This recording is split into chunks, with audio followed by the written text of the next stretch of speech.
Hi, welcome to FinFlow Podcast. There's this fundamental truth, isn't there? Something that really separates those who manage to accumulate, immense wealth from the rest of us. hmm It's not just about earning more money, though that helps, obviously. It's really about what you do with the money you earn.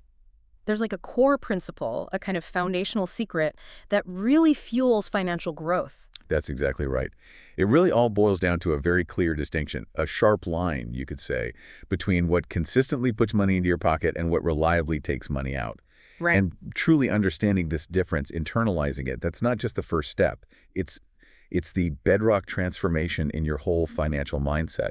It's about shifting from just, consuming things to strategically creating income streams. So it's moving from just spending to actually building something. Right. Precisely. And this isn't just some abstract theory. It's a practical, actionable framework. It guides every single major financial decision the wealthy make, allowing them to compound their fortunes over time in a way that seems almost magical if you don't get the mechanics behind it. And today, that's exactly what we're diving into. We're going deep into the specific kinds of things, these powerful engines, you call them, that consistently pour money into the pockets of the financially successful, making them, even richer. hmm We've actually identified 15 really powerful examples, things that truly illustrate this principle in action. And they really showcase just how diverse these opportunities can be, right? From really tangible stuff to like purely intellectual ideas and strategies. Exactly. And our mission today is to unpack each one of these 15. We want to give you, the listener, the clarity and the understanding to not just spot these opportunities when they arise, but also how to evaluate them, maybe even cultivate them in your own life. Yeah, get beyond just knowing what they are. Right.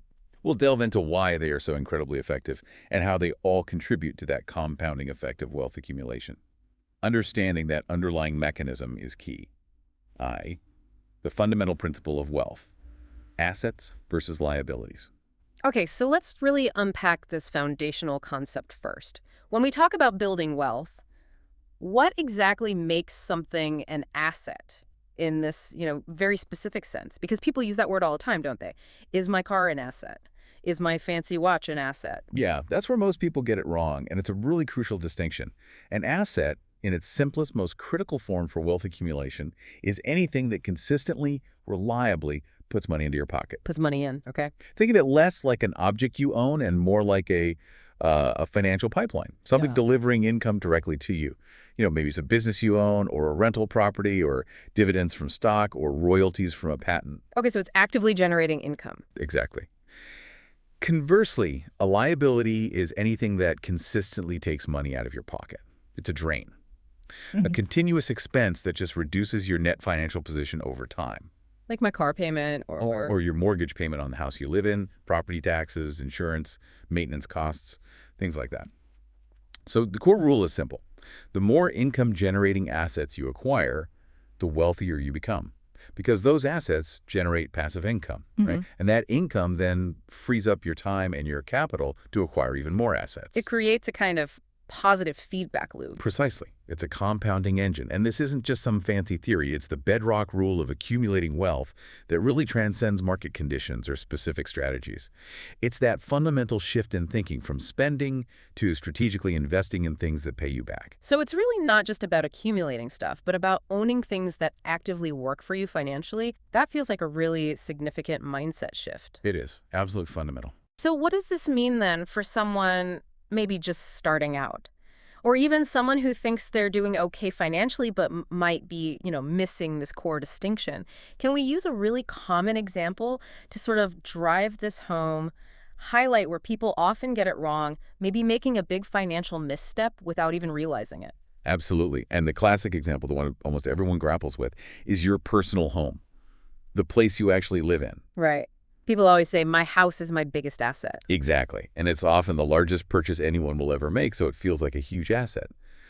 But if we apply that strict wealth building test, the does it put money in my pocket test, the home you live in is actually usually a liability. Okay, walk me through why, because that goes against conventional wisdom for a lot of people. Well, think about it.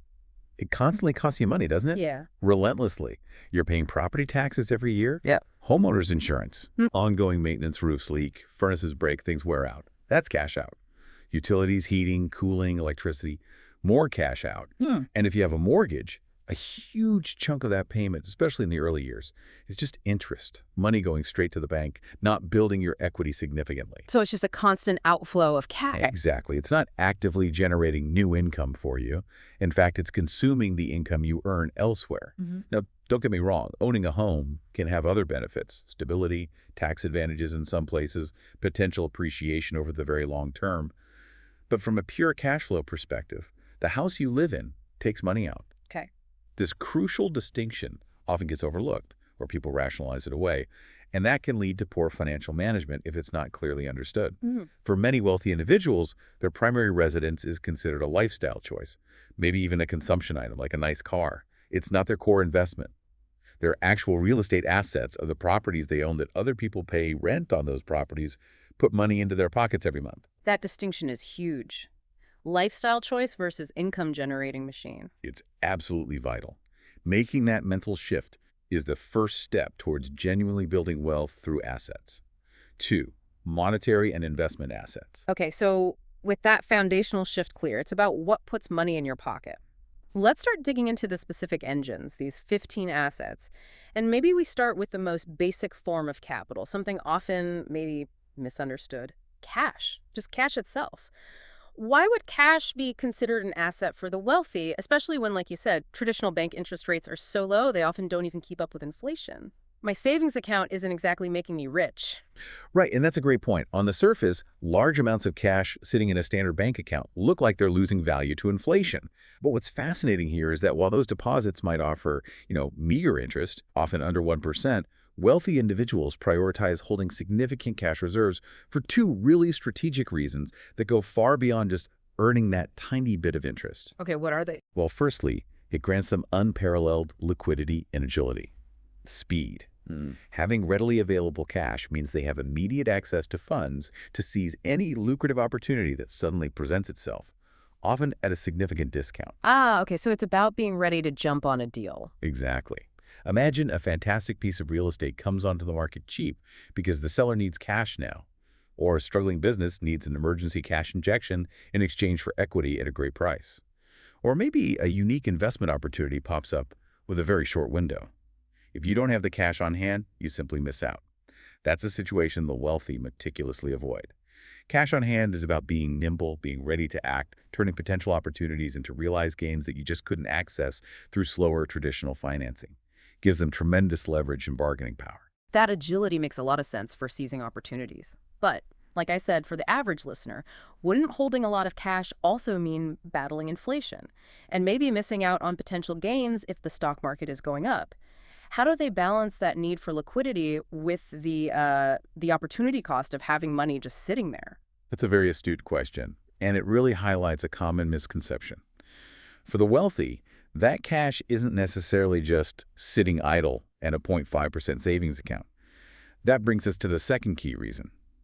Cash can generate much higher returns through direct strategic deals. How so? Well, beyond simply getting better pricing for paying in cash, because it simplifies the deal, removes financing risk for the seller. Many wealthy individuals actively use their cash to generate income through direct lending.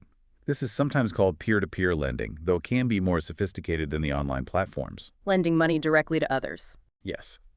They lend funds directly to individuals, or more often to businesses, often for short-term needs or bridge financing. And in return, they receive interest payments. While a typical bank might offer, less than 1% on deposits, these direct lending arrangements can offer significantly higher returns. We're talking potentially 7%, 10%, maybe even 15% or 20% interest annually, depending on the risk profile of the borrower and the terms of the deal. Wow, okay. That's a much better return than a savings account, but it sounds riskier too. Oh, absolutely. Higher returns almost always come with higher risk. It's crucial to maintain a rational mind, conduct thorough due diligence on the borrower, understand the collateral, if any, and structure the loan properly. You need to manage the risk of default. But the point is, for sophisticated investors, cash isn't just a safety net. It's an active tool deployed strategically to generate income streams far exceeding bank interest, while also providing that crucial liquidity for other opportunities. It's actively managed. Okay, that reframes cash quite a bit. It's not just idle money, it's potential energy ready to be deployed. Yes. Exactly. Potential energy and an income generator in its own right, if used strategically. All right, so moving from those dynamic, maybe higher risk cash deals to something often considered much safer. Let's talk about bonds. These often sound kind of, I don't know, complex, maybe something only big institutions or governments deal with. How do these financial instruments actually work as assets for individuals? And what makes it appealing, especially for someone who already has substantial wealth? Bonds are actually pretty straightforward conceptually. Essentially, a bond is just a loan. You, as the investor, are lending money to an entity, typically a government, like federal, state, or local, or a corporation when they need to raise capital. So I'm the lender, they're the borrower. Precisely. In return for your loan, the entity that issued the bond promises to pay you, the bondholder, a specific amount of money periodically. Usually this is a fixed interest payment, often paid semi-annually, sometimes monthly, for a defined period. This regular, predictable stream of income is what makes bonds a direct asset. They literally put money into your pocket on a set schedule. Okay, that regular payment makes sense as income. Right. And bonds also have an expiry date, which is called their maturity date. This can range from very short term, like 1 month, to very long term, like 30 years. When the bond reaches its maturity date, the original amount you lent the principal is paid back to you in full. Ah, so you get your initial investment back at the end. Correct. Now, what makes them particularly appealing for safety, and why they're often a cornerstone for stability in a diversified portfolio, is that government bonds, especially those issued by stable governments like U.S. Treasuries, are considered extremely low risk. The chance of the government defaulting on its debt is very, very small. Corporate bonds have varying levels of risk depending on the company's financial health, but generally bonds are seen as safer than stocks. So the trade-off for that safety is usually lower returns compared to stocks, right? What kind of returns are we typically looking at? Is it enough to get excited about? Exactly, that's the classic risk-reward trade-off. Because they are safer, bonds typically offer lower returns compared to equities or more speculative investments. You're generally looking at returns maybe in the 3% to 5% yearly range, though this can fluctuate quite a bit depending on prevailing interest rates and the credit quality of the issuer. Okay, so maybe not exciting for rapid growth, but steady. Precisely. For the wealthy, the appeal of bonds often isn't about hitting home runs or rapid growth. It's about capital preservation, first and foremost. They provide that predictable cash flow, which can be reinvested or used for living expenses. And critically, they act as a stable counterbalance to more volatile high-growth assets like stocks, especially during market downturns. When stocks fall, high-quality bonds tend to hold their value or even rise, providing a reliable floor for the overall portfolio. So they're like the shock absorbers in a portfolio. That's a great analogy. They smooth out the ride. Once the bond matures, you get your principal back. This predictability and focus on capital preservation are why bonds appeal to those looking for stability and a consistent, albeit modest, income stream. It allows them to take more calculated risks with other parts of their portfolio. And how does someone actually buy bonds? Is it complicated? Not really. If you're buying government bonds like U.S. Treasury bonds, you can often buy them directly from the Treasury Department's website, like Treasury Direct. More commonly, though, people buy bonds, both government and corporate, through a brokerage firm. Your regular investment broker can help you buy individual bonds, or perhaps more easily for most people, bond mutual funds or ETFs, which hold a diversified basket of bonds. So they're quite accessible. They really are a foundational component for a balanced long-term portfolio, especially if your focus is on preserving capital while still generating some income. 3, equity and fund-based assets. Okay, let's shift gears now to probably the most talked about asset class, stocks. You know, Wall Street movies, the news. It all makes stocks seem incredibly complex, maybe even scary, like you need insider knowledge or a team of analysts just to get started. But are they really that daunting? Is there a simpler way to view them that fits our asset, putting money in your pocket framework? Not at all, fundamentally. At their core, stocks are actually a very straightforward concept. Buying a stock simply means you're buying ownership, a small piece of a publicly traded business. Right. It's direct ownership in that company's future success. So if I buy one share of Apple, I actually own a tiny fraction of Apple. Exactly. Imagine a company decides to divide its total ownership value into, say, 10 million individual shares. If you go out and buy 1 million of those shares through the stock market, you literally become a 10% owner in that business. This whole concept, this financial innovation of dividing companies into tradable shares, has profoundly democratized ownership. It allows the average person, sitting at home with a computer, to hold a stake in some of the most lucrative and influential companies of our time. And the entry barriers are incredibly low now. You don't need millions. You can often buy a single share or even a fraction of a share for just a few dollars or maybe a few $100s, making it accessible to nearly everyone. Okay, so owning a piece means you benefit when the company does well. But how exactly does that translate into an asset that puts money in your pocket? Is it just about hoping the stock price goes up? That's a great question. As a shareholder, you typically benefit in two primary ways, both of which can put money in your pocket. First, dividends. If the company is profitable, its board of directors might decide to distribute a portion of those profits directly to shareholders. These cash payments, often made quarterly, go straight into your brokerage account. That's direct income from your asset. Okay, dividends are cash in hand. What's the other way? The second, and often more significant way, is capital appreciation. As the company grows, maybe it increases sales, becomes more profitable, develops innovative new products, expands into new markets, its overall value, its intrinsic worth, tends to increase. And as the company becomes more valuable, the price of its stock in the market tends to rise. So the shares you own become worth more over time. You can then eventually sell those shares for more than you originally paid for them, realizing a capital gain that's the profit. Right. Buy low, sell high. The classic idea. Exactly. But for sophisticated investors, particularly those holding larger stakes, it can go even further. Significant ownership might grant them influence over the company's direction, perhaps even leading to board seats. Or they might use their valuable stock portfolio as collateral to secure loans for other ventures, effectively leveraging their stock assets to access more capital without having to sell their ownership stake. So your stock asset isn't just sitting there passively. Ideally, it's growing in value and potentially generating dividend income, constantly working to increase your overall wealth based on the success of the underlying business. Okay, that makes sense. Owning a piece of a successful, growing business. Now, if individual stocks are about picking, one specific company, one horse in the race, then mutual funds and index funds, they sound like they take it to the next level, right? Spreading your bets across many companies. How do these differ from just buying individual stocks, and why are they often recommended as a better or maybe just a smarter choice for most people, especially beginners or those who don't want to spend all day analyzing companies? You've hit on the key difference: diversification.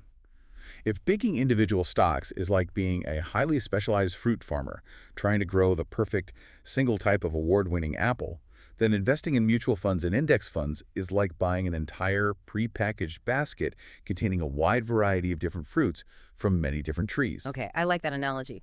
Less risk if one type of fruit has a bad year. Precisely.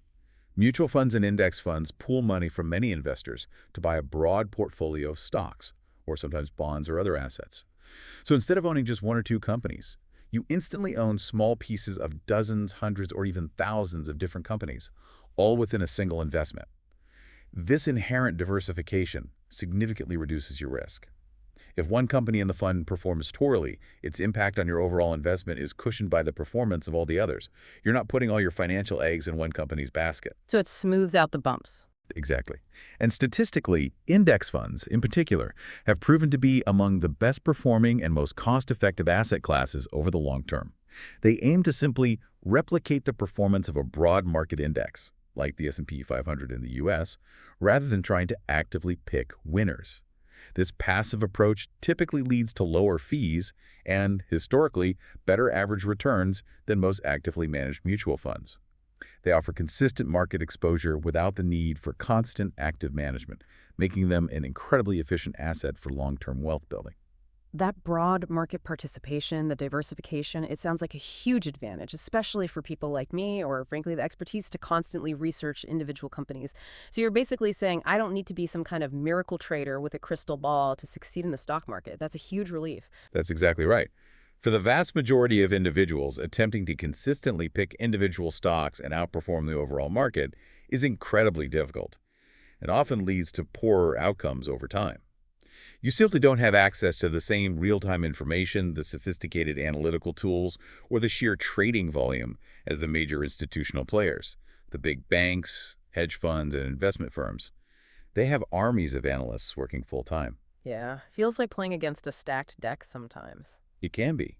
And this is precisely where index funds shine. Take the S&P 500 index fund, for example. It simply holds the stocks of the 500 largest and generally most successful publicly traded companies in the U.S. And crucially, it's inherently self-optimizing. When a company's performance declines and it drops out of that top 500 list, the index automatically removes it and replaces it with a new, better-performing company that has risen into the top ranks. Ah, so it automatically stays focused on the winners, more or less. Exactly. It ensures the fund remains robust and continuously tracks the leading sectors of the economy, and the long-term results speak for themselves. The average annualized return for the S&P 500 over the past 90 years, including dividends, has been a very robust 9.8%. Nearly 10% a year on average for almost a century. That's powerful compounding. It really is. So given their historical performance, their built-in diversification benefits, the extremely low costs often associated with them, and the minimal effort required from the investor, index funds should absolutely be a core component in nearly everyone's long-term wealth-building portfolio. They provide a steady, reliable engine for passive growth and capital compounding over decades. For most people, it's the smartest way to invest in the stock market. Real estate and equipment assets. All right, let's move on to another classic pillar of wealth. Real estate. It's often seen as, a cornerstone, almost universally admired as a solid path to building riches. But breaking it down with our asset lens, what specifically makes investment real estate such a powerful asset? How exactly does it generate income and build wealth beyond just hoping property values go up over time? Real estate, specifically investment real estate, not necessarily the house you live in, as we discussed, offers a powerful combination of advantages. Really, there are two compelling factors that make it a perennial favorite for sophisticated wealth accumulation. First, and most obviously, is rental income. Right, the monthly checks from tenants. Exactly. When you own a property, whether it's a residential apartment building, a single-family home you rent out, a commercial office space, an industrial warehouse, or even just raw land leased for farming and you lease it out to tenants, it provides consistent monthly income. Once you have a good tenant in place and the property is well managed, this cash flow can be relatively passive, allowing for predictable revenue streams month after month. And are there different ways to generate that rental income? Oh, absolutely. The traditional model is long-term leases, maybe a year or more. But for those willing to put in a bit more effort and leverage, current technology trends, short-term rentals like those facilitated by platforms like Airbnb or VRBO, can potentially yield significantly higher returns per night or per week. However, they do typically require more active management dealing with frequent guest turnover, cleaning, bookings, local regulations, and so on. So there's a trade-off between higher potential income and more hands-on work. But that direct income stream, however you generate it, is the primary driver of real estate's value as an asset. Okay, so that steady, predictable income from rent is one major part of the equation. What's the other key factor that makes real estate so attractive as an asset? Something that goes beyond just the monthly cash flow and really helps compound wealth over the long haul. The second major factor is appreciation, coupled with the strategic use of leverage. Let's talk appreciation first. Generally speaking, over the long term, real estate tends to increase in value. Why? Well, fundamentally, the global population is increasing. More people are moving to cities, urbanization, and economies are developing. This means there's a continuous growing demand for places to live and places to work. Land is finite, especially in desirable locations. Supply and demand, basically. More people needing space drives up prices. Exactly. This continuous underlying demand positions real estate as one of the most reliable long-term investments for capital growth. Property values tend to rise over time, sometimes steadily, sometimes in spurts, leading to significant capital appreciation for the owner. And you mentioned leverage. How does that play in? Leverage is where real estate investing can become really powerful for wealth acceleration. Unlike buying stocks, where you usually have to pay the full price up front, unless you're using margin, which is risky, with real estate, you can typically buy a property using a mortgage. This means you only need to put down a fraction of the property's total value yourself, maybe 10%, 20%, 25%, and the bank lends you the rest. So you control a large asset with a relatively small amount of your own money. Precisely. Now think about the returns. If the property value appreciates by, say, 5% in a year, that 5% increase is based on the total value of the property, not just the small amount you initially invested. So your return on your actual invested capital can be much, much higher, potentially 20%, 25%, or even more, just from appreciation alone, thanks to leverage. Plus, your tenant's rent payments are ideally covering the mortgage payments and other expenses, and maybe even providing positive cash flow on top of that. And over time, those rent payments are effectively paying down your mortgage debt, increasing your equity in the property. Wow. Okay, so leverage amplifies the gains significantly. It amplifies both gains and potential losses, so it needs to be used wisely. But yes, it's a key reason why real estate can build wealth so effectively. Add to that potential tax advantages like deducting mortgage interest, property taxes, and depreciation, which is a non-cash expense that can shield rental income from taxes, and you can see why investment real estate is such a powerful asset class.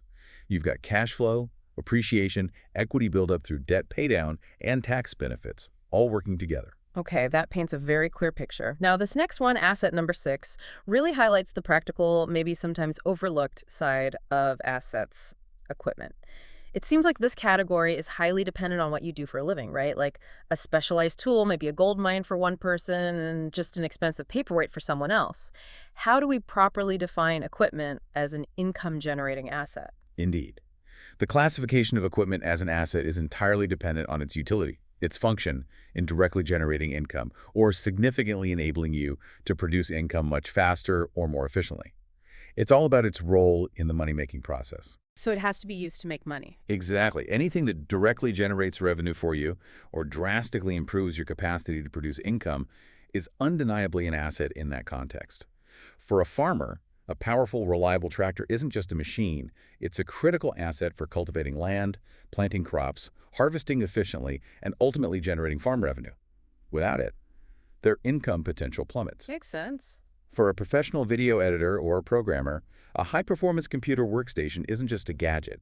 It's the core tool that allows them to handle complex projects, render files quickly, meet deadlines, and therefore take on more clients or higher-paying work. Their income is directly tied to the capability of that equipment.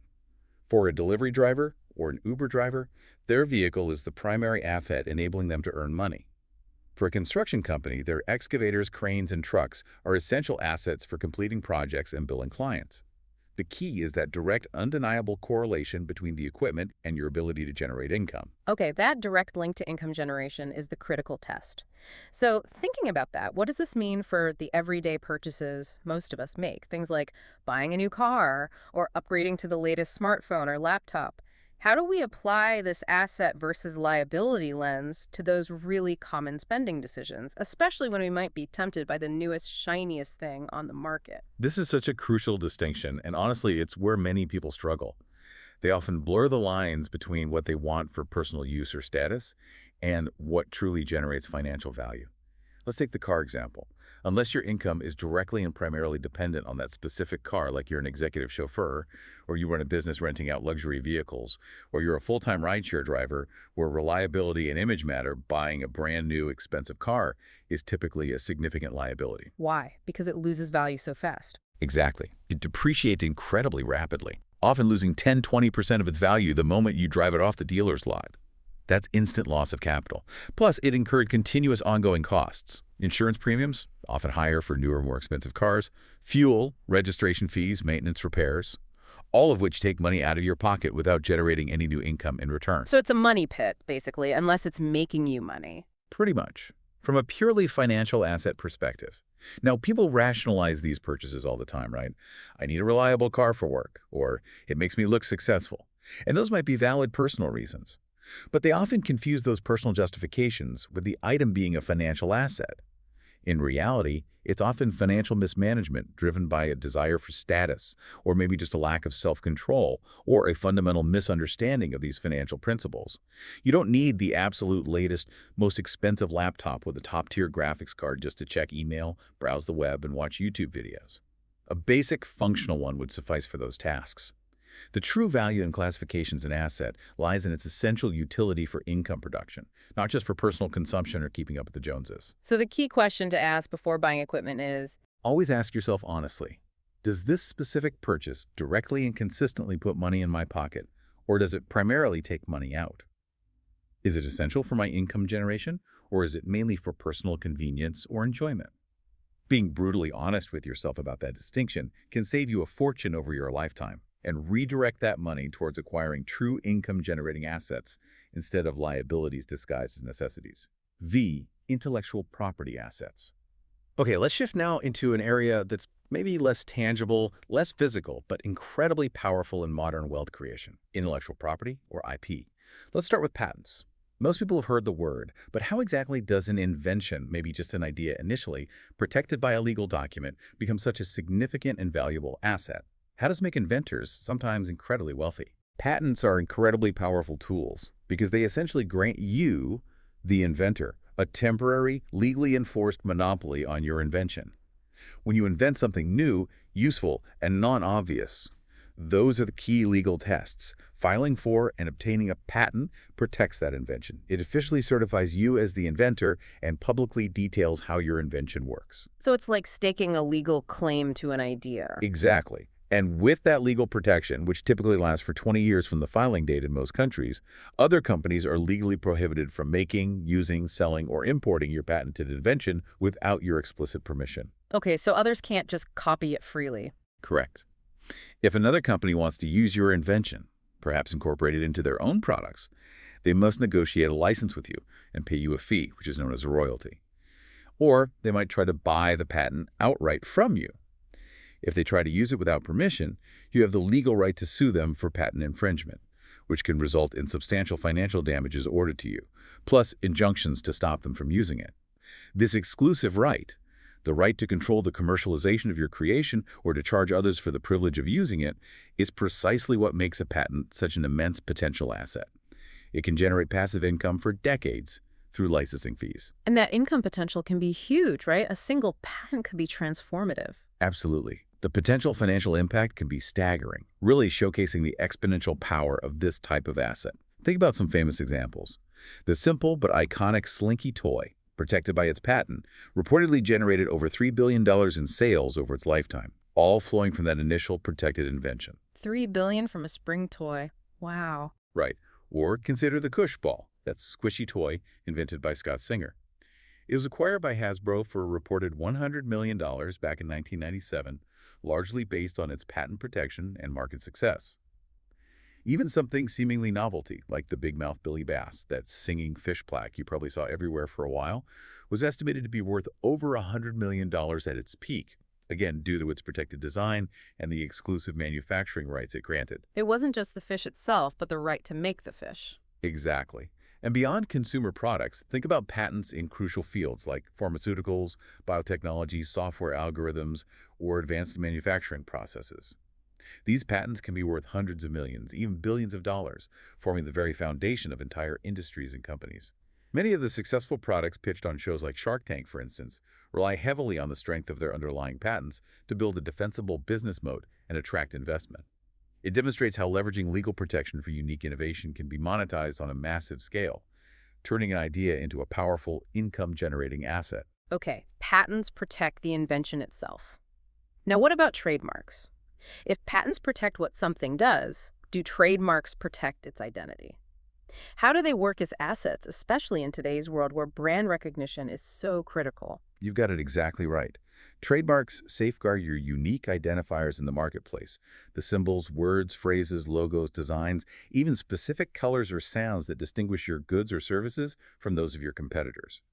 Think of iconic brand logos like Nike's swoosh or the golden arches of McDonald's. Think of specific product names like Coca-Cola or Kleenex, which became so dominant it's used generically, or memorable taglines like Nike's Just Do It. These are all protected trademarks. So they protect the brand's unique look and feel. How does that become an asset that generates wealth? Is it just about stopping copycats?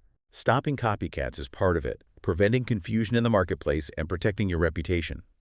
But the real value as an asset, particularly for generating ongoing income, comes through licensing. If you build a strong, recognizable brand and own the valuable trademark associated with it, you can license the use of that trademark to other companies for commercial purposes. So letting others put your logo on their products. Precisely. Imagine you own a popular character or a famous brand name. You can license the right for other companies to put that character or name on t-shirts, mugs, toys, lunchboxes, you name it. In return, you receive payment, typically in the form of ongoing royalties based on the sales of those licensed products. This allows your established brand identity, your trademark, to generate income repeatedly, often across many different product categories, essentially creating multiple passive revenue streams from your established reputation and consumer recognition. It's a powerful way to leverage intangible brand recognition into tangible cash flow without you having to manufacture or sell all those different products yourself. Can you give an example of just how valuable a trademark can be, especially something seemingly simple like a phrase? One standout example is the ring announcer Michael Buffer. Back in 1992, he had the foresight to trademark his iconic catchphrase, "Let's get ready to rumble." Oh, yeah, everyone knows that phrase. Exactly. And because he owned the trademark, anyone who wanted to use that phrase commercially in movies, video games, advertising, merchandise had to pay him a licensing fee. Just from licensing that one five-word phrase, Michael Buffer has reportedly earned over $400 million to date. $400 million from just 5 words. That's insane. It really highlights the immense, almost unbelievable value that well-protected and well-marketed intellectual property can hold. It becomes a perpetual money-making machine. Now, trademarks can be registered locally within a country or internationally through various treaties, offering different scopes of protection. Aha. There's a catch. Well, enforcement can be a challenge, unfortunately. It can vary significantly by region and country. This brings up the significant global issue of intellectual property rights infringement. Some regions, frankly, have a history of disregarding these protections, leading to rampant counterfeiting and unauthorized use of trademarks and patents. So your protection might not be strong everywhere. Right. This disregard results in massive economic impacts, with estimates suggesting hundreds of billions of dollars in value are lost globally each year due to IP theft. So for the owner of a valuable trademark or patent, while it's an incredible asset, maintaining vigilance, pursuing proactive legal measures, and understanding the complexities of international IP law are absolutely crucial to truly protect and monetize that asset effectively across different borders. It requires ongoing effort and investment to defend its value. Okay, so beyond the legally defined protections like patents and trademarks, there are these other, maybe more intangible assets that companies work hard to build: brand and goodwill. They found kind of similar. What's the real distinction between a company's brand and its goodwill? And how do these softer concepts become such powerful assets, driving customer loyalty and ultimately generating wealth? That's a great question because they are closely related but distinct. Think of the brand as the deliberate, cultivated image and identity a company projects to the world. It's what they want you to think of them. It encompasses their logo, their name, their advertising messages, the design of their products, the experience they try to create. It's an active effort, something a company designs, builds, and promotes through marketing and consistent communication. So brand is the company's intended footprint in our minds. What's goodwill then? Goodwill is more organic. It's the positive reputation, the emotional connection, the loyalty, and the affection that customers and the public develop towards that brand over time. It's earned, not just projected.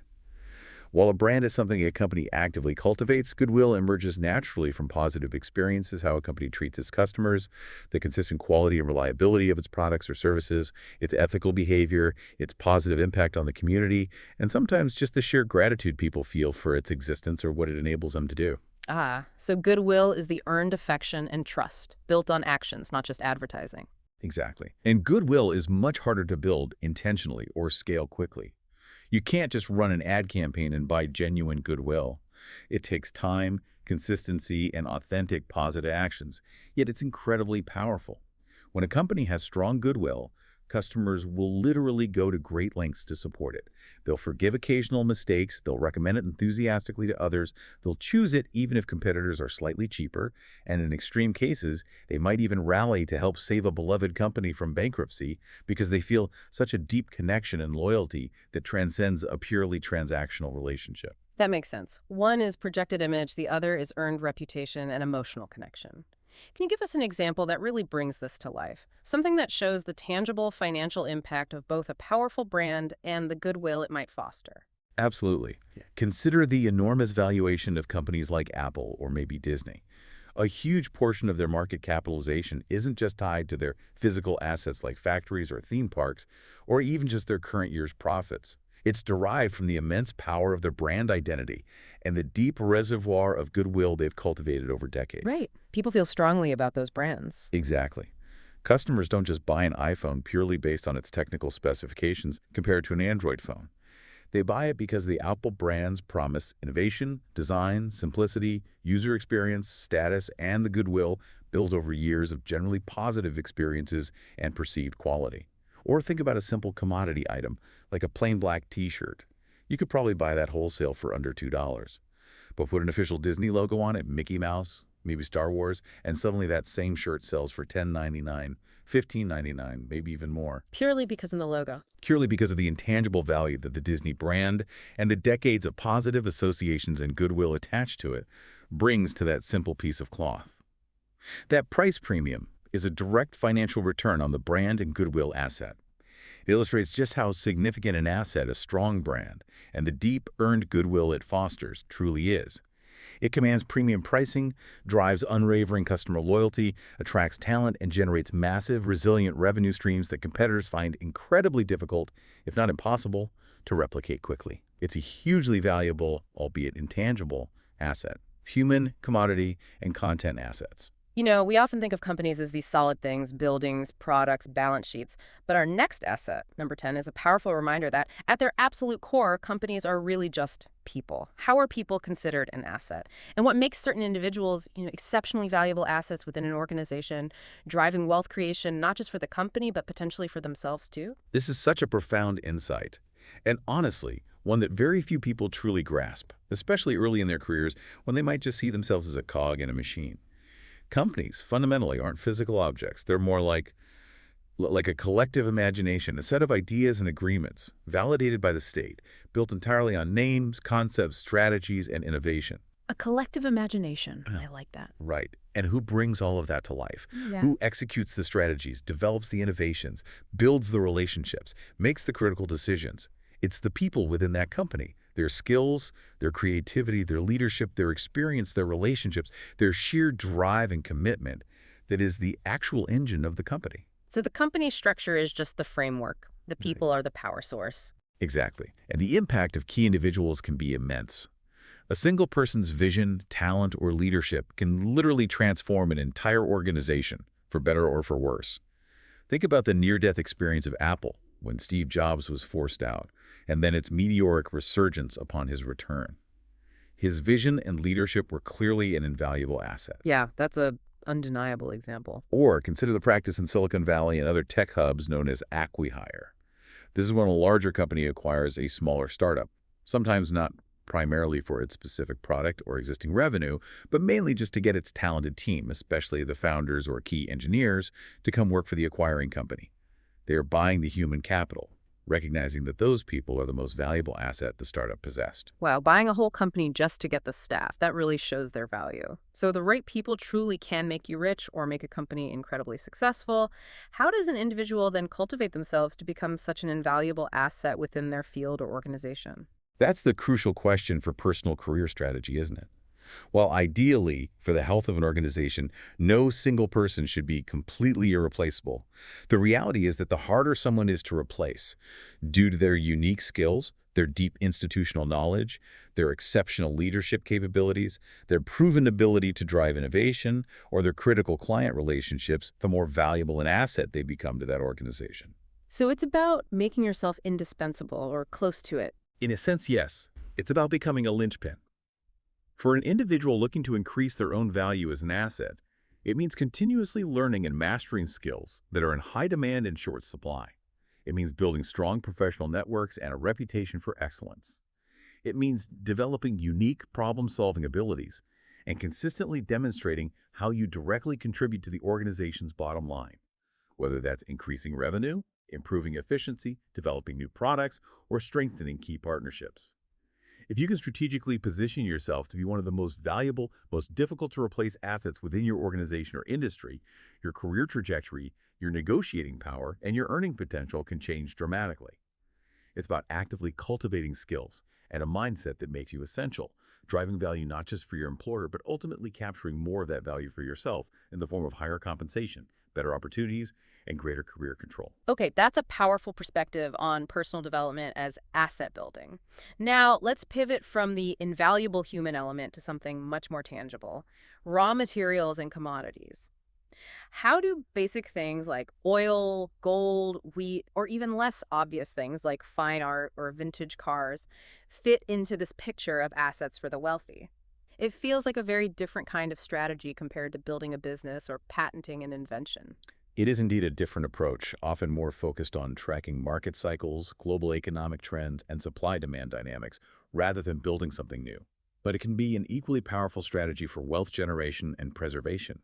The core idea revolves around the fact that the prices of raw materials and commodities constantly fluctuate. Right, they go up and down based on news, weather, politics. Exactly. Based on a whole host of factors influencing global supply and demand.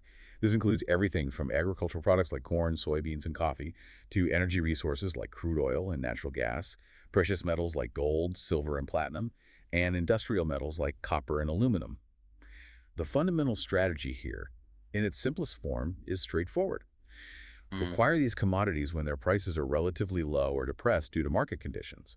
Hold them, which can involve storage costs or using financial instruments like futures contracts, and then sell them when demand increases and drives the price significantly higher. Buy low, sell high. The oldest rule in the book applied to physical stuff. Pretty much. And this principle applies not only to those traditional core commodities, but also, interestingly, to a range of alternative assets that many wealthy individuals incorporate into their portfolios for diversification and potential appreciation. Okay, like what? You mentioned art and vintage cars earlier. That's not what I typically think of when someone says commodities. How do those fit in and what are the risks involved there? Because they seem less standardized than barrels of oil or bushels of wheat. That's true. They are less standardized, which adds complexity. But yes, things like fine art, rare coins, vintage cars, luxury watches, fine wines, even rare whiskeys have increasingly been treated as asset classes by sophisticated investors. And perhaps surprisingly, some of these alternative assets have actually been outperforming many traditional investments, particularly over the last couple of decades. Really, art is beating the stock market. In some periods, yes. Gold, for instance, is often seen as a classic safe haven asset. Its price increased by a remarkable 221% over the 15 years leading up to when we first researched this, proving its resilience and role during times of economic uncertainty. Even more surprising for many, certain indices tracking the fine art market have historically outperformed the S&P 500 over some 20-year periods. This is a major reason why the ultra-wealthy often allocate a portion of their portfolio to art. It's not just for aesthetic pleasure on their walls. It's viewed as a strategic asset class that can appreciate significantly over time and potentially act as a hedge against inflation or market volatility. Huh. Okay. And cars and watches. Similarly, while your everyday car depreciates the moment you drive it off the lot, as we discussed, certain rare vintage cars, particularly those with historical significance or limited production runs, have seen astonishing appreciation in value, becoming major assets for collectors and investors. The same applies to certain high-end luxury watches from prestigious brands. Some models appreciate rapidly on the secondary market almost immediately after purchase due to scarcity and high demand. But surely these alternative markets are risky. They seem illiquid and require specialist knowledge. Oh, absolutely. That brings us to a critical universal rule of investing, which we cannot stress enough. Never invest in things you do not fully understand. Whether it's commodities, art, vintage cars, cryptocurrency, or complex derivatives if you don't understand the market dynamics, the valuation factors, the risks involved, the storage and insurance costs for physical items, the transaction fees, and the potential illiquidity, stay away. Disobeying this fundamental rule is one of the surest paths to financial pitfalls. It can quickly turn what seems like a promising alternative asset into a significant liability, draining your resources due to unforeseen costs or inability to sell when needed. Due diligence and genuine expertise are paramount in these less conventional asset classes. Okay, that's a crucial warning. Understand what you own. Now, let's talk about asset number 12, something incredibly relevant and powerful in our digital age: information and content. How does something seemingly ephemeral, like the words in a book, the notes in a song, the video lessons in a digital course, or even the articles on a popular blog, how does that become a tangible asset that generates substantial ongoing wealth? Information, packaged in various forms like books, physical or digital, songs, digital downloads or streaming, digital courses, educational materials, software, stock photography, templates, or any kind of evergreen digital content. This is an absolutely incredible type of asset to create because of one magical property: infinite scalability at near zero marginal cost. Infinite scalability. What do you mean by that exactly? Unlike a physical product, like a car or a t-shirt, which requires raw materials, manufacturing labor, factory space, inventory storage, and shipping logistics for every single unit you sell, digital information products are fundamentally different. You invest the time, effort, and expertise to create the intellectual property once. You write the book, You compose and record the song, you film and edit the video course, you code the software application. Once that initial creation process is done, you can then sell or distribute that digital product one time, 1,000 times, 1,000,000 times, even 1,000,000,000 times without incurring significant additional production costs for each subsequent copy.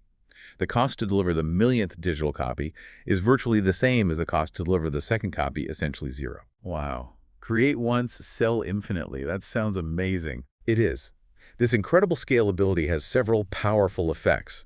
It dramatically boosts the potential valuation of a business built around such digital assets, and it can make an individual creator or entrepreneur incredibly wealthy, providing a potentially perpetual income stream from that singular initial creative effort. The profit margins on digital products, once created, can be extremely high because the cost of goods sold is negligible. So the real heavy lifting, the intense work and investment of time and maybe money, is all up front in the creation phase. And then once the product is finished and polished, the main focus shifts entirely to what? Marketing and getting it out there? Exactly right. Once the digital product, the book, the course, the software, the song is complete and ready for the market, the primary focus shifts almost entirely to promotion, marketing, and distribution. It's all about getting that product into the hands or onto the screens of as many potential customers as possible, leveraging the power of the internet, social media, advertising platforms, and global digital marketplaces to achieve maximum reach. And the potential income from that can be huge, even from a single piece of content if it goes viral or becomes a classic. Absolutely. Music provides some fascinating real-world examples of this principle in action. Think about PSY's global mega hit Gangnam Style. Reports suggest he made over $10 million just from the views on YouTube through ad revenue sharing and downloads on iTunes alone. That's not even counting merchandise, endorsements, or other licensing deals that spun off from that one song and video. 10 million from one song. Incredible. Or consider an example of longevity. Mariah Carey's ubiquitous holiday song, All I Want for Christmas Is You. It was released back in 1994. Reports estimate she still earns around $500,000 or more every single year just from the royalties generated by that one song during the holiday season.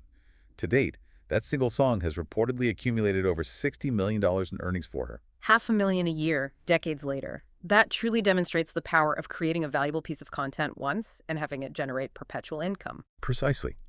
It becomes a tireless asset, working for you year after year.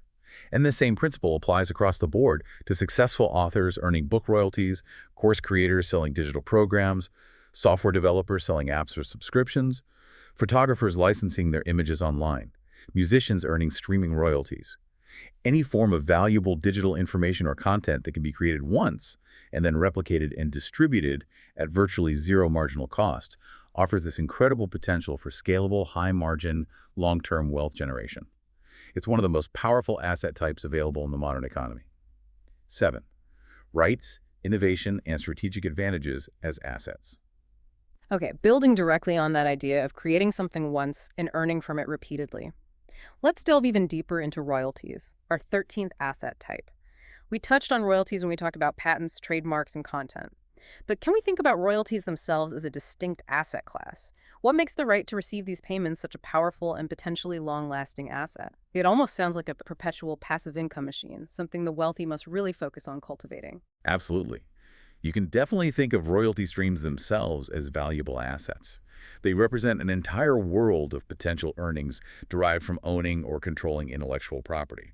The core concept is licensing the right for someone else to use something valuable that you own or created in exchange for ongoing payments. So it's not just the IP itself, but the income stream flowing from the IP. Exactly.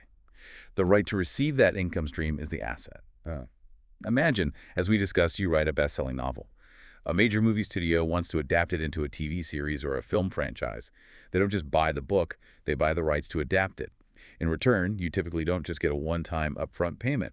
A well-negotiated deal will include royalties, a percentage of the money generated from the show's box office receipts, streaming revenues, DVD sales, merchandise featuring the characters you created, international broadcast licenses, and so on. So the income keeps flowing as long as the adaptation is successful. Precisely.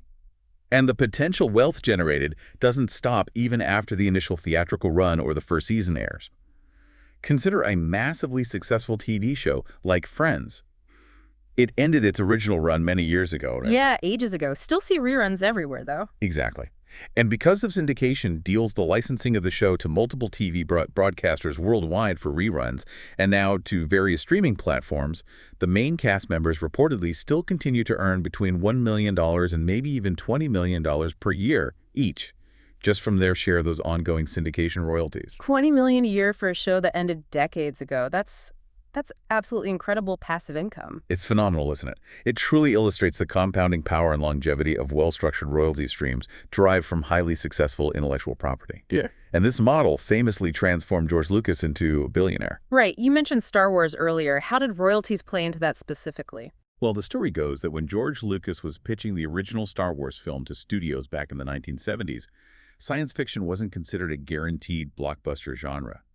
The studio, 20th Century Fox, was somewhat skeptical and didn't fully grasp the film's potential, especially its merchandising possibilities. Instead of taking a standard higher director's fee, reports say he was offered $500,000, a good sum then, Lucas made a shrewd negotiation. He took a lower directing fee, around $150,000, but managed to retain the crucial licensing and merchandising rights for the Star Wars universe himself, along with rights to sequels. So he bet on the merchandise in future films, not just the first movie's success. Exactly. And Fox, likely underestimating the film's appeal and especially the toy potential, agreed. Long story short, as we all know, Star Wars became a massive, unprecedented cultural phenomenon. By 2011, the toys and merchandise alone, all based on the rights Lucas had foresightedly retained, had reportedly brought in over $3 billion in revenue. The strategic decision to secure those royalty and licensing rights was immense, laying the foundation for the entire Lucasfilm empire. Wow. That foresight was worth billions. Billions. And when Disney eventually acquired Lucasfilm in 2012 for a staggering $4 billion, a huge part of that valuation was based on the continuing power of those licensing and merchandising rights that George Lucas controlled. Disney, being masters of merchandising themselves, knew exactly how valuable that asset was, and reports suggest they recouped their $4 billion investment in just 6 years, primarily through exploiting those very rights across their theme parks, movies, TV shows, and consumer products. So yes, royalty streams are a testament to the incredible long-term compounding value of intellectual property capable of turning a single creative act or strategic negotiation into a multi-generational income stream. It's a truly powerful asset class. Okay, our 14th asset type speaks to something different. Unique advantages. Things that maybe level the playing field or in some cases seem to tilt it dramatically in one party's favor, creating an almost unfair advantage. What exactly are unique rights when considered as assets? How do these manifest in the real world, and how do they generate significant wealth for those who hold them? Unique rights as an asset class refer to specific situations where certain parties possess an exclusive privilege, a legal exemption, or an advantageous competitive position granted by law, regulation, geography, or sometimes historical precedent, which itself becomes an incredibly powerful asset. This isn't necessarily about creating a better product or service through innovation, but rather about having a protected, often government-sanctioned edge over potential competitors. So it's less about innovation and more about privilege or exclusive access. In many cases, yes. A prime example often cited in the United States is the Indian Gaming Regulatory Act of 1988. This federal law grants Native American tribes the exclusive right to operate certain types of gambling facilities, like casinos with slot machines and table games, on their sovereign tribal lands, often under compacts negotiated with the state government, but frequently under conditions not available to non-tribal entities off-reservation. So they have a legal right to operate casinos that others might not. Exactly. This exclusive right provides them with a significant competitive advantage in the gaming industry within certain regions, allowing tribal governments to generate immense revenue streams that are then often used to fund tribal operations, infrastructure, and social programs. That exclusive right is the asset. Other examples could include owning a unique geographical advantage, perhaps owning the only deepwater port suitable for large container ships in a critical region, giving you a natural monopoly on shipping access, or holding exclusive specialty licenses that are required to operate in certain lucrative, highly regulated industries, like telecommunications, controlling specific broadcast frequencies, or perhaps certain types of resource extraction. That makes sense. It's about a legally or geographically protected position that fundamentally alters the competitive landscape. Can you give maybe another common example of how this kind of unique right operates as a valuable asset, contributing directly to wealth accumulation or organizational growth? Another interesting area where we see this globally is with the tax-exempt status granted to many churches and religious organizations in numerous countries. While their primary purpose is religious, many operate quite effectively like businesses in certain aspects. They might sell books, music, educational materials, run large events, offer various services, and collect substantial donations and revenue. Right, but they often don't pay income tax on that revenue. Correct. That tax-exempt status provides a unique and powerful financial advantage compared to commercial entities offering similar products or services. They can retain and reinvest a much higher portion of their earnings back into their operations, expansion, property acquisition, or other activities without the significant burden of corporate income tax that regular businesses face. This financial privilege functions as a significant asset, enabling faster growth and accumulation of resources. Similarly, think about government-granted monopolies for essential services, like utilities, electricity, water in some areas, or exclusive rights granted to a company for resource extraction, like mining or logging, in a specific territory. The core idea is that any specific privilege or exclusive right, whether granted by law, regulation, unique location, historical factors, or even sometimes through regulatory capture that provides a distinct and legally protected competitive edge in the marketplace, can be classified as an incredibly valuable asset. It contributes directly to wealth accumulation by reducing costs, creating exclusive revenue streams, limiting or eliminating competition, and providing a level of certainty that regular businesses often lack. Fascinating. It's about the rules of the game being different for some players. Okay, finally, our 15th asset type brings us back to innovation, but in a slightly different way. First mover advantage and proprietary business models. This isn't just about having, say, a patented invention, but more about having a unique way of doing business or being the very first to enter a new market or create a new category, giving you a significant head start. How does being first or having a fundamentally different operational approach become such a profound and lasting asset? This is incredibly important when you innovate not just a product, but a commercial process or a business model, meaning you create a fundamentally new or significantly better way of delivering value, connecting suppliers and customers, or monetizing a service that innovation itself, especially if you're the first to successfully execute it at scale, or if your model has proprietary elements that are hard to copy, becomes an incredibly valuable strategic asset. So it's not just what you sell, but how you sell it or how you operate. Precisely. Think about the Apple App Store when it launched. The innovation wasn't just the iPhone itself. It was creating that curated, centralized marketplace for third-party software. It created an entirely new ecosystem for software distribution and monetization, completely revolutionizing the mobile industry and cementing Apple's platform dominance for years. That business model innovation was a massive asset. Similarly, think about the introduction of microtransactions in video games, particularly free-to-play games. This presented a novel business model: give the game away for free, but charge small amounts for cosmetic items, power-ups, or faster progression. It fundamentally changed how digital content is consumed and monetized, creating enormous new revenue streams that hadn't existed before. These aren't just products, they are entirely new, often highly defensible ways of generating value and locking in customers.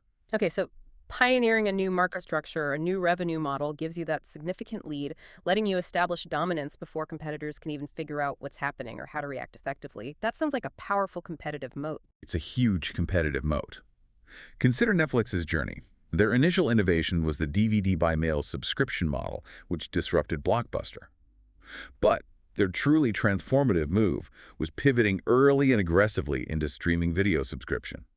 This strategic shift provided a crucial first-mover advantage in the internet television space. They started building a massive library of licensed content and, later, original programming, and acquired millions of subscribers globally while traditional media companies were still focused on cable bundles and linear TV schedules, or were hesitant to license their content for streaming. Right, the established players were slow to adapt. Incredibly slow. It took years for major competitors like Disney, HBO, and others to launch their own robust streaming platforms. But by then, Netflix had already achieved significant scale, established global brand recognition, gathered vast amounts of user data to personalize recommendations, and built a formidable library of content. Their first-mover advantage and the resulting subscriber base became an invaluable asset, making it much harder and more expensive for newcomers to compete effectively. Similarly, think about Airbnb. They didn't invent renting rooms, but they created a novel, scalable business model connecting travelers directly with homeowners, offering short-term accommodations online, completely disrupting the traditional hotel industry. They identified an underserved market need and built a powerful two-sided marketplace platform that was revolutionary at the time. The ability to identify or create such a strategic advantage, being the first mover, developing a proprietary process, building a unique ecosystem, or pioneering a disruptive business model is a profound asset that can secure long-term market leadership, capture an outsized share of industry profits, or even create entirely new markets, leading to immense and often lasting wealth creation. 8. Bonus concept, time, money, time arbitrage. Okay, we've covered our 15 core assets, but now we have a bonus concept for you. Something that isn't typically taught in business school. You won't find it on a standard financial planning checklist, but honestly, it might just be the single most valuable, most practical thing you learn today if you're serious about understanding how wealth truly compounds and scales beyond individual effort. It's called time, money, time arbitrage. This concept is absolutely fundamental. It's the engine behind exponential growth, and it provides a critical bridge, a pathway, from where many people might be right now, perhaps trading their own limited time directly for money in a job, to where they ultimately want to be financially, which is having assets work for them. Right now, you, the listener, might not have the significant financial resources needed to go out and immediately acquire large-scale assets like apartment buildings or established businesses or valuable patents. Yeah, most people aren't starting with millions in the bank. Exactly. However, you do possess one crucial asset that you can readily exchange for money: your time, your skills, your labor, your effort. Time, money, time arbitrage is the strategic process of, first, using your own time effectively to generate money, and then, crucially, systematically using that accumulated money to acquire and leverage other people's time. Okay, wait, using money to buy other people's time, how does that work? It's the fundamental principle underlying all scalable businesses, whether the owner consciously thinks of it in these terms or not. Yet it often goes completely unrecognized by people who only think like employees, not like owners. That sounds like a really powerful, maybe even transformative loop for anyone who feels stuck trading hours for dollars and wants to scale beyond their own individual capacity. So how would you break this idea down practically for someone who is currently in a job or maybe freelancing and wants to start building wealth in a more significant, leveraged way using this concept? Okay, let's break it down. Step 1. Your initial goal is to identify opportunities where you can efficiently convert your own time into money. This could be excelling in your current job to earn promotions and raises, developing a high-value freelance skill that commands premium rates, or starting a small service-based business where you are initially the primary service provider. You work diligently at this, maximizing the return you get for your valuable finite hours, until you've accumulated enough capital, enough savings, enough financial resources to move to the next step. Okay, so step one is generating the initial capital by effectively selling your own time. What's step two? Step 2 is where the arbitrage happens. You take that capital you've earned and you use it to bring another person into the equation. You hire someone. Because you have created or identified the income-generating opportunity through your business, your client base, your process, you can typically pay this new person less for their time or their output than the total value or revenue that their time generates within the system you've created. So you pay them, say, $20 an hour, but their work brings in $50 an hour for the business. Exactly. That difference, the $30 per hour in your example, is the profit. That profit is your direct reward for having solved this time, money, time arbitrage puzzle. You identified the opportunity, you took the risk, you invested the capital, you created the system or process, and now you are capturing the value difference between the cost of someone else's time and the revenue generated by that time within your framework. So it's really about creating a system where you effectively leverage other people's time, skills, and expertise to expand your business's capacity far beyond what you could achieve with just your own 24 hours in a day. That feels like the absolute key to true scalability, moving beyond just linear income where you only earn when you work. Precisely. That leverage is everything. Every single successful company, every growing enterprise, from a small local business with a few employees to a massive multinational corporation, operates on this fundamental principle, whether they explicitly call it time, money, time arbitrage or not. By definition, every employee within an organization must generate more economic value for the company than the cost of their total compensation package, salary, benefits, overhead. If they didn't, the company wouldn't be profitable and couldn't sustain itself.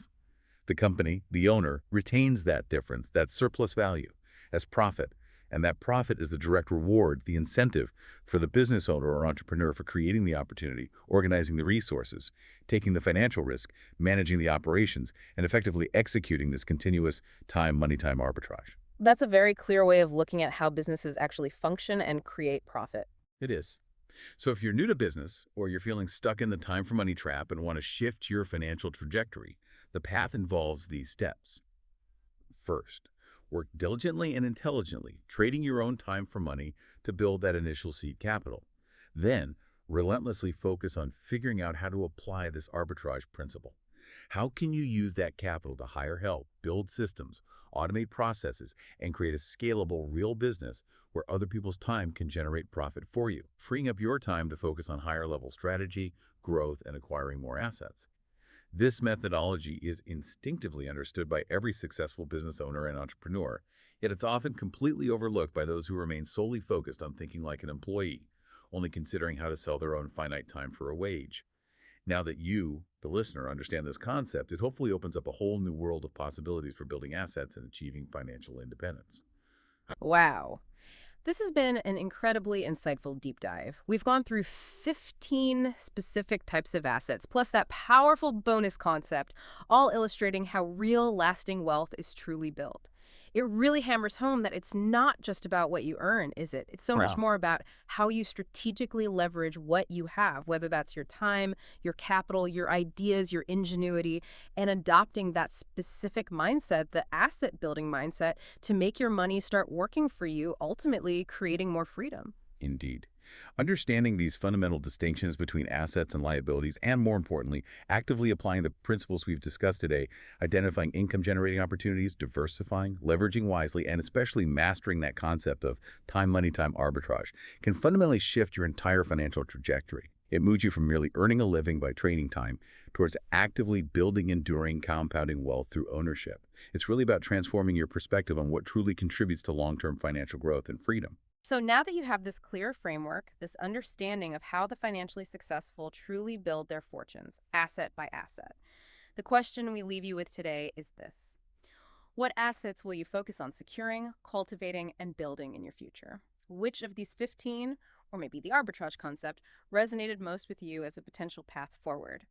That's the provocative thought to mull over. We genuinely love to hear what sparked an idea for you. Thanks for watching this. We hope you found it valuable. See you in the next episode. Like, subscribe, and share.